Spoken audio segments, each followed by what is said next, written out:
আশ্চর্য, দেখে পথ চলতে পারেন না? ননসেন্স। আমার খোদা, ট্রেনের লাহান দৌড়াইয়া আইয়া আমনে দিলেন আমারে ধাক্কা। কোথায় আমি রাগই আমনেরে কমু যে আপনি এত জোরে আইছেন কে? উল্টা আপনি আমারে দোষ দিতেছেন। এক্সকিউজ মি, আমি আপনাকে ধাক্কা দেইনি, ধাক্কাটা আপনি আমাকে দিয়েছেন। কি? এই হোটেলের মানুষজন ডাকেন, 2-3 জন ডাকেন, এখনই সমাধান হয়ে যাও। কে ডাকারে ধাক্কা দিছে? কে ডাক কইতে পারবে? মুই আমনেরে ধাক্কা দিছি? থামেন। যখন আপনার সঙ্গে আমার ধাক্কা লেগেছে তখন হোটেলের আশেপাশে কেউ দেখেছে? আপনি কাকে ডাকবেন? হ্যাঁ তো কথা, কেউই তো দেখে নাই, বিচার করার তো কেউই নাই। তাই একটা কাজ করি, দাগে দাগে পচা। দাগে দাগে পচা? দাগে দাগে পচা মানে কি বুঝলেন না?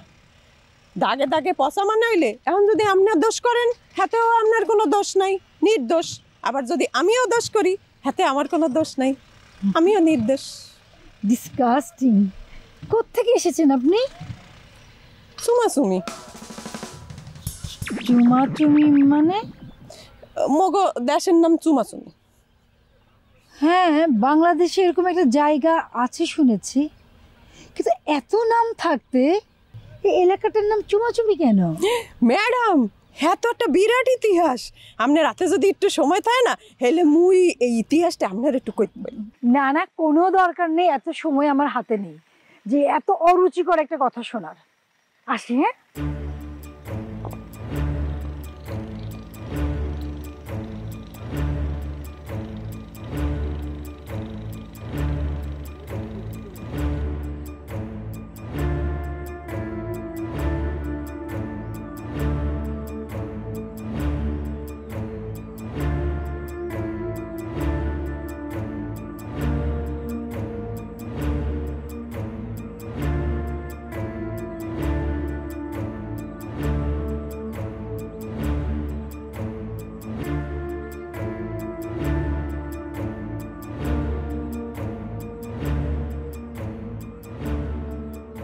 আসসালামু আলাইকুম ভাইয়া। ওয়ালাইকুম সালাম। কেমন আছেন? আপনার বোনই আমার ভালো থাকতে দিছে, আমার জীবনটা তছনছ করে দিতেছে। আমার শরীরে আগুন জ্বলতেছে, আমার কলজে আগুন জ্বলতেছে, আমার জীবন পুরে ছাই। কেন ভাইয়া, আপু আবার কি করেছে? আরে বোন, আপনার বোনে আমার এমন করে জড়ায় ধরছে, আমার বইটা দেখে ফেলাইছে। দেখার পরে আমার বউয়ের মনে যে সন্দেহ ঢুকছে, আমি শত চেষ্টা করেও সেই সন্দেহ দূর করতে পারতেছি না। আমার সোনার সংসার ভেঙে যাওয়ার উপক্রম। যে বউ আমার পায়ে ধরে সালাম করতো 3 বার, হ্যাঁ আমার এখন থাপড়াইতে চায়। কেন ভাইয়া, ভাবি আপনাকে ভালোবাসে না? আফা, আপনি তো কিছুই বোঝেন না। মেয়ে মানুষটা চেনেন না? বিয়ের পর বউরে যদি টাকা পয়সা সোনা দানা দিবার পারেন তাহলে দুনিয়ার আদর, আর যদি এগুলো দিবার না পারেন তাহলে আপনি 1 নম্বর বান্দর। আদর তো দূরের কথা, কথায় কথায় উষ্টে মারবো। তাহলে তো অনেক ঝামেলা। ভাইয়া, আপনি একটা কাজ করেন, আজকে যাওয়ার সময় ভাবির জন্য অনেক সুন্দর দেখে একটা গিফট নিয়ে যান। আমার বিশ্বাস যদি এই গিফট পায়, আপনার উপরে যে রাগ, যে অভিমান ভাবে এতদিনও পুষে রাখছে, সেটা একদম গলে পানি হয়ে যাবে। ভালো বুদ্ধি দিচ্ছেন তো আপা, এই বুদ্ধি তো মাথায় আসে নাই।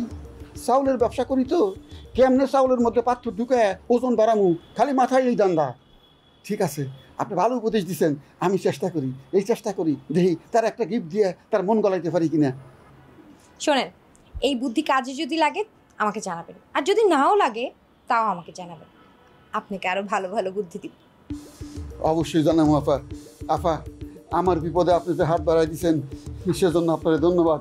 আমি আপনার কথা দিতেছি, আমি যদি জীবনে সুযোগ পাই আপনার বিপদে আপনার দিকে হাত বাড়াই দেব। আসসালামু আলাইকুম। ওয়ালাইকুম সালাম। তাহলে আসি। হ্যাঁ।